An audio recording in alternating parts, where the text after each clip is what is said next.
믿기 힘든 일이 벌어졌습니다. AI가 해독한 단 한 문장이 고대 문명의 흐름을 다시 쓰기 시작했습니다. 6단의 자손은 동쪽 산을 향했고 돌에 새긴 언어를 지닌 자들과 언약을 맺었도다. 독일 하이델베르크의 한 언어학자 정의한 박사는 이 문장을 마주한 순간 단순한 학문이 아닌 인류의 기억을 추적하는 여정에 휘말리게 됩니다. 석판에서 고조선의 와당 문양으로 예루살렘의 필사본에서 백두산 고원의 돌문까지 수천 년의 시간과 대륙을 가로지르는 퍼즐은 단 한 단어로 연결되기 시작했습니다. 하딘. 그 이름은 사람이 아니라 잊혀진 기억을 깨우는 언어의 상징이었습니다. 역사를 흔드는 단서와 감춰진 문명의 실루엣. 그리고 끝내 말로 설명되지 않는 기억의 문장까지. 이제 질문은 단 하나입니다. 당신은 그 기억을 읽을 준비가 되어 있습니까? 이야기가 시작하기 전에 좋아요와 구독은 영상 제작에 많은 힘이 됩니다. 지금부터 이야기 시작합니다. 6단의 자손은 동쪽 산을 향했고 돌에 새긴 언어를 지닌 자들과 언약을 맺었도다. 그날은 유독 하이델베르크 하늘이 흐렸습니다. 구름에 가려진 연구소의 첨탑 끝이 마치 시간을 거슬러 올라가려는 기둥처럼 보였죠. 저는 언제나 그렇듯 문양 패턴 분석을 위한 AI 모델을 돌려놓고 커피를 마시며 모니터를 바라보고 있었습니다. 그런데 그 순간 화면에 번쩍하고 한 줄의 문장이 떠올랐습니다. AI는 한참을 분석한 끝에 고대 히브리어 석판에서 미해독 상태로 남아있던 문장을 처음으로 완전히 번역해낸 것이었죠. 그 문장은 단순히 기원전의 기록이라는 한계를 넘어서 수천 년 전 중동과 동아시아 사이에 존재했을지도 모를 미지의 연결고리를 암시하고 있었습니다. 그리고 동시에 그 문장은 너무나도 많은 문제를 불러올 가능성을 품고 있었습니다. 동쪽 산, 돌에 새긴 언어, 언약. 이 세 단어가 나란히 등장한 것만으로도 종교와 민족, 역사 해석이라는 복잡한 소용돌이를 예고하고 있었죠. 안녕하세요. 저는 정희안입니다. 독일 하이델베르크 문명언어연구소에서 고대 언어 해석과 문양 알고리즘 분석을 연구하고 있는 언어학자입니다. 국적은 한국계 독일인이며 어릴 적 한국을 떠나 유럽에서 자랐지만 제 정체성 속 깊은 곳에는 여전히 동방의 언어, 그리고 그 언어가 품은 기억이 살아 숨쉬고 있습니다. 이번 프로젝트는 독일과 이스라엘이 함께 운영하는 동방 언어 교류의 흔적 탐사 계획의 일환이었습니다. 주요 목적은 지중해와 중동 지역에서 출토된 고대 석판들을 디지털화하고 아직 해독되지 않은 문자들의 패턴을 AI 기반 분석 기술로 해석하는 것이었죠. 제가 맡은 석판은 예루살렘 외곽에서 발굴된 기원전 2세기경의 히브리어 문서 중 하나였습니다. 문장의 배열 방식이 독특했고 고대 아람어와 히브리어의 혼용처럼 보이는 구조가 흥미로웠습니다. 그러나 놀라웠던 것은 문장 구조 자체보다도 그 안에 포함된 상징 언어였습니다. 6단의 자손은 성경 속 등장인물로 아브라함 이전 세대의 인물입니다. 히브리어 성경에서 그들은 대체로 아라비아 반도로 향한 것으로 묘사되지만 동쪽 산을 향했다는 구절은 거의 전례가 없었습니다. 더군다나 돌에 새긴 언어라는 표현은 단순한 은유를 넘어서 특정 문명과의 접촉을 암시하는 문맥으로 느껴졌습니다.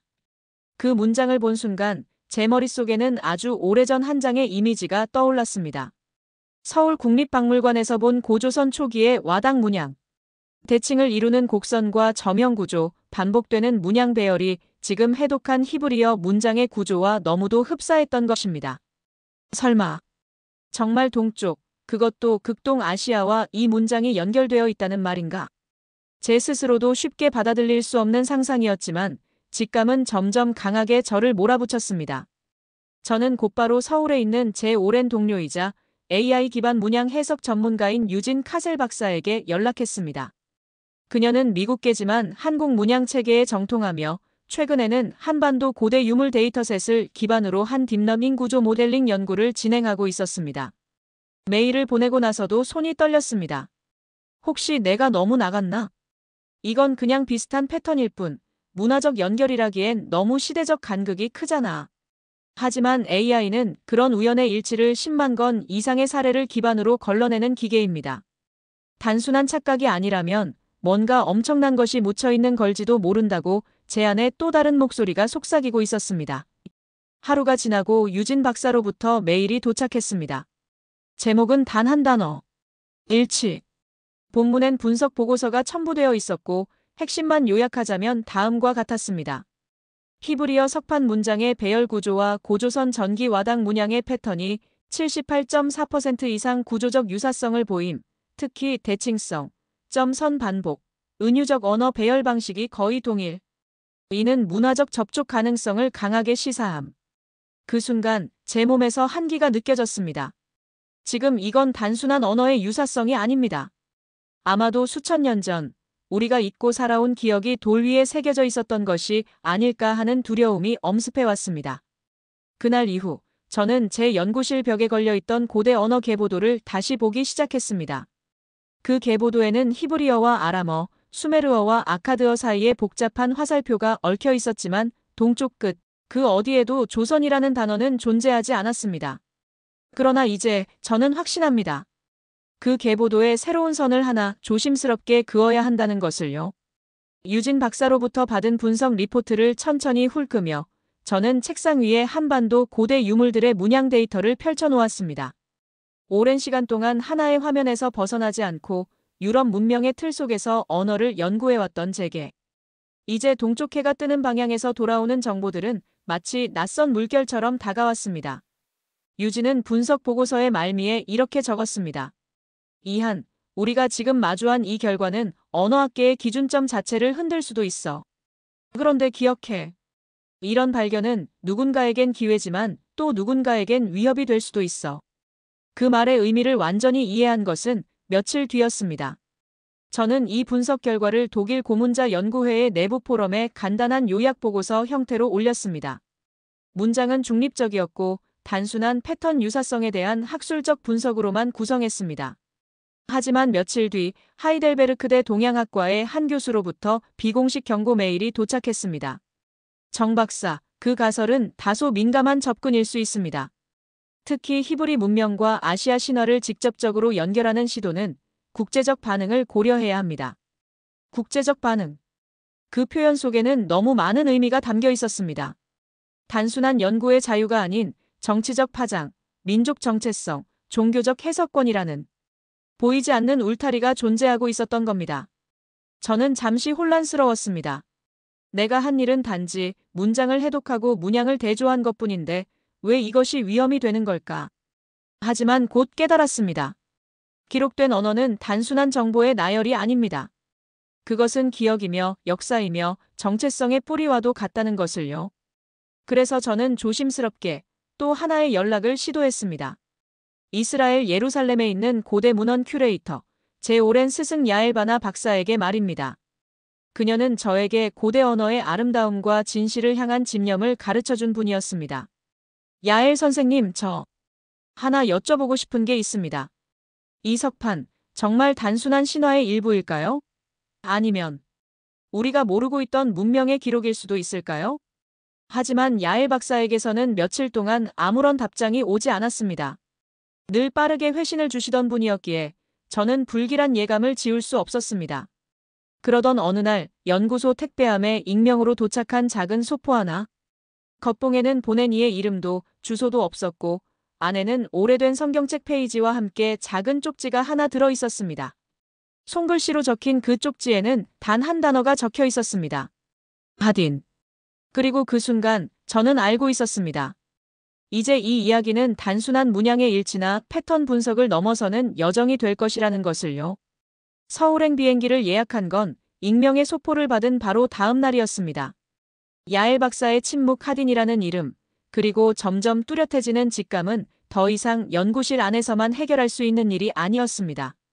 도착한 서울은 차분하고 정제된 에너지로 가득했습니다. 인천국제공항에서 공항철도를 타고 도심으로 향하는 동안 독일에서는 상상하기 힘든 질서의 풍경이 제 눈앞에 펼쳐졌습니다. 지하철 안에선 누구 하나 큰 소리를 내지 않았고 노약자석은 철저히 비워져 있었죠. 유진 박사와의 재회는 종로에 위치한 그녀의 연구소에서 이루어졌습니다. 그녀는 인사를 나누자마자 테이블 위에 펼쳐진 디지털 자료를 가리켰습니다. 이한, 보통 패턴 유사성 분석에서 70%를 넘는 경우는 거의 없어. 그런데 이번 경우엔 문양 구조뿐 아니라 언어 배열 구조까지 78%를 넘겼어. 이건 단순한 형태의 일치가 아니라 기억 방식의 유사성이야. 그녀의 말은 곧바로 제 심장을 파고들었습니다. 고대인들은 문장을 단순한 기록이 아니라 일종의 기억 장치로 사용했습니다. 반복, 대칭, 은유 이 세 가지는 그들이 세상을 이해하고 후손에게 전달하는 방식이었죠. 유진은 AI가 분석한 문양 구조와 언어 배열 알고리즘을 보여주었습니다. 놀랍게도 고조선 전기와당 문양의 핵심 패턴과 히브리 석판의 문장 배열 방식은 좌우 대칭 마이너스 반복 마이너스 중심 구조 강조라는 동일한 원리를 따르고 있었죠. 그러나 이 발견은 곧 문제를 일으키기 시작했습니다. 며칠 후 유진이 학술지에 발표한 중간 보고서가 일부 언론에 유출되었고 욕단과 단군의 연결 가능성이라는 자극적인 제목이 커뮤니티를 타고 급속히 퍼져나갔습니다. 성경 속 인물이 단군의 조상? 동방의 민족 기원, 다시 써야 하나? 역사냐 환상이냐 언어가 던진 질문. 갑작스런 관심과 논란에 유진의 연구소는 항해 메일과 협박성 댓글로 가득 찼습니다. 몇몇 이스라엘계 학자들은 공식적인 항의를 제기했고 독일 연구소 측도 정치적 중립성을 이유로 저에게 보고 중단을 권고해왔습니다. 그러나 저는 멈출 수 없었습니다. 왜냐하면 이 논란의 중심에는 단순한 논문이나 해석이 아니라 기억된 진실이 숨어 있다고 믿었기 때문입니다. 어쩌면 욕단과 단군은 같은 존재가 아니었을지도 모릅니다. 하지만 그들이 남긴 언어와 문양이 같은 방식으로 기억되었다면 그건 단순한 우연이 아닌 서로 닿았던 문명적 손끝의 흔적일지도 모른다는 생각이 들었습니다. 그리고 그날 밤 저는 또 하나의 충격적인 자료를 받았습니다. 야엘 박사의 실종을 처음 보도한 현지 언론 기사의 스크린샷. 그녀는 마지막으로 목격된 장소에서 고원을 향한다고 말했다는 증언이 있었습니다. 고원. 그리고 하딘. 이제 저는 다음 목적지를 정했습니다. 예루살렘입니다. 그곳에서 잊힌 언어의 기억은 다시 깨어날 준비를 하고 있을지도 모릅니다. 며칠 뒤 서울대 동양고고학연구소에서 열리는 소규모 국제 학술 워크숍에 정희한과 유진은 공동 발표자로 초청을 받았습니다. 공식 주제는 문양의 반복성과 기억 구조, 그러나 실상은 모두가 알고 있었습니다. 오늘 발표가 의미하는 바가 단순한 문양 이야기에 머무르지 않으리라는 것을요. 강당 한쪽에 설치된 스크린에는 두 개의 이미지가 나란히 띄워졌습니다. 하나는 고조선 초기 유물에서 채집된 와당 문양, 그리고 다른 하나는 예루살렘 외곽에서 출토된 히브리어 석판의 문장 배열 구조. 정희아는 천천히 입을 열었습니다. 이 유사성은 언어학적 구조의 일치뿐 아니라 고대인의 기억 방식의 평행성을 보여줍니다. 그리고 이 구조는 단순한 패턴이 아니라 의도된 기록 방식이었을 가능성이 있습니다. 청중들 사이에서 작은 술렁임이 일었습니다. 유진은 차분하게 설명을 이어갔습니다. 특히 양문양에 공통적으로 등장하는 3중 반복 마이너스 중심 강조 마이너스 대칭 구조는 AI 분석에서 문화권을 불문하고 5% 이하의 확률로만 나타나는 매우 드문 조합입니다. 이건 단순한 우연이라고 보기 어려운 통계적 수치입니다. 이때 손을 든 이스라엘계 학자 한 명이 질문을 던졌습니다. 정 박사, 지금 말씀하신 건 상당히 흥미롭습니다. 하지만 문양의 유사성을 문명 교류로 단정하는 건 너무 앞서간 해석 아닐까요? 무엇보다 욕단과 단군을 언급하는 건 정치적 해석으로도 비춰질 수 있습니다. 정희아는 한 박자 쉬고 답했습니다. 네, 맞습니다. 저 역시 조심스럽습니다. 하지만 저는 이 문양과 문장을 통해 민족이나 종교를 넘어서 기억의 방향을 추적하고 있을 뿐입니다. 역사는 정치보다 오래되었고 언어는 신화보다 넓은 진실을 담고 있습니다. 청중의 표정은 복잡했습니다. 일부는 고개를 끄덕였고 일부는 눈썹을 찌푸렸습니다. 그 사이 유진이 정희안을 슬쩍 바라보며 작게 속삭였습니다. 이한, 이제 내가 택할 수 있는 길은 둘 중 하나야. 이걸 여기서 멈추고 무난한 학자가 되느냐. 아니면 진실을 따라가고 논란의 중심에 서느냐. 그 말은 곧 질문이 아닌 선언이었습니다. 그리고 이하는 속으로 대답했습니다. 나는 언어를 따를 것이다. 진실은 언제나 문장 속에 숨어 있다. 워크숍이 끝난 뒤 한 노학자가 정희안에게 다가와 말을 건넸습니다. 젊은이 혹시 하딘이라는 이름 들어봤소? 순간 정희안의 심장이 멎는 듯 했습니다. 예. 어떻게 아십니까? 그 노학자는 주머니에서 오래된 지도 한 장을 꺼내 보여주었습니다. 지도 한쪽에는 희미하게 적힌 이름이 있었습니다. 하딘 고원, BC 2000년 추정 유적지 발굴 중지됨. 그 지점은 만주와 고조선이 맞닿는 옛 국경선 인근의 고원지대였습니다. 예루살렘의 하늘은 서울과는 전혀 달랐습니다. 황금빛 돔과 하얀 석조 건물들이 내뿜는 시간의 질감은 마치 숨겨진 역사가 이 도시 위를 떠다니는 듯 했습니다. 정의하는 하딘이라는 이름 하나를 쥔 채 이 땅에 발을 디뎠습니다. 그리고 그 이름을 알고 있었던 단 한 사람, 야엘 바나 박사는 어디에도 없었습니다. 그녀는 마지막으로 이스라엘 국립사회문서 보관소의 보안 기록에 찍힌 이후 종적을 감췄습니다. 보관소 내부 기록에 따르면 그녀는 그날 정의안이 해독한 석판 문서의 원본을 다시 검토하러 갔고 그 후 고원지대에 가겠다는 말을 남긴 채 모든 연락을 끊었습니다. 고원. 그것이 요르단 국경 근처의 텔 미크마쉬 유적지인지 아니면 더 동쪽 누군가 숨기고 싶어 한 공간인지는 명확하지 않았습니다. 정의안은 사회문서 담당 보조연구원으로 위장 입장한 뒤 야엘이 마지막으로 열람한 자료를 찾아냈습니다. 그것은 고대 아람어로 된 문서 조각, 그 위에는 다음과 같은 문장이 남겨져 있었습니다. 하딘의 말은 돌에 새겨졌고 그 언어는 다시 동쪽으로 흘러갔다. 이 문장은 충격이었습니다. 하딘이라는 인물이 단순한 전설이 아니라 어떤 기록의 매개체 혹은 문명을 전달한 자로서 등장한다는 의미였기 때문입니다. 게다가 다시 동쪽으로 흘러갔다는 문장은 시간의 흐름과 문화의 이동을 동시에 암시하는 복합적인 표현이었죠. 정의안은 더는 주저하지 않았습니다. 그는 곧바로 북방항공편을 예약했고 다음 목적지는 야엘 박사가 마지막으로 지도를 남겼던 만주-100 두산 접경 고원지대였습니다. 이하는 서울을 거쳐 한국의 한 고고학 교수의 도움으로 조선시대 기록 중 천신의 터라 불리던 지역으로 향합니다. 그곳은 현대의 지도에서도 정확히 표시되지 않는 고지대였고 위성사진으로도 이상한 반사광만 감지되는 미지의 장소였습니다. 백두산 기슭에 다다랐을 때 하늘은 낯빛으로 무거웠고 숨결조차 얼어붙는 듯한 공기가 주변을 감쌌습니다. 고원 정상에서 정의안은 마침내 하나의 성문을 발견합니다. 돌에 새겨진 문양은 그가 예루살렘 석판에서 본 그것과 일치했습니다. 중앙에는 단 한 줄의 문장이 남아 있었습니다. 언약은 잊히지 않는다. 언어는 기억을 따라 되살아난다. 그 문장을 보는 순간 정의안의 온몸에 전율이 흘렀습니다.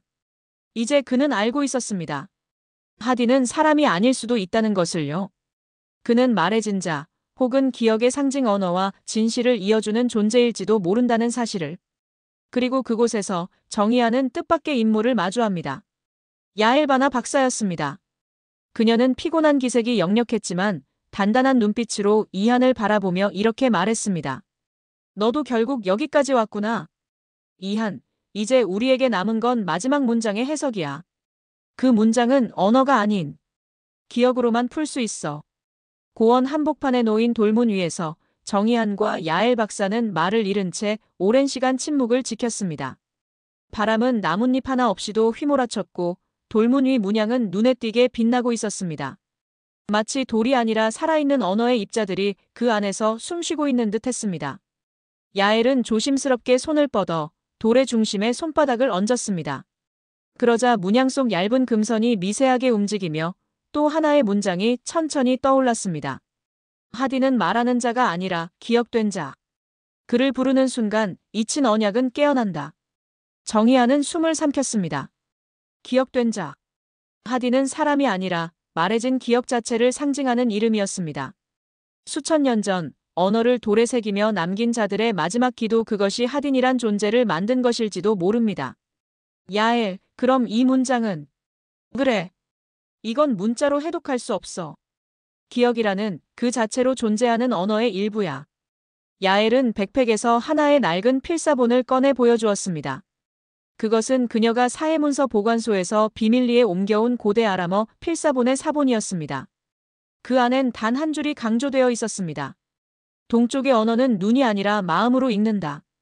그 문장을 보는 순간 정의안의 머릿속에 지난 수개월간 봐왔던 수많은 문양과 문장, 배열 구조가 하나로 연결되기 시작했습니다. 그는 무릎을 꿇고 돌문 앞에 앉았습니다. 그가 느꼈던 고조선 와당의 대칭, 히브리 석판의 반복 배열, 그리고 고대 아람어의 은유적 진술. 이 모든 구조는 하나의 진실을 향한 기억의 지도였던 겁니다. 우리는 언어를 해독한 게 아니라 기억을 해독한 거였군요.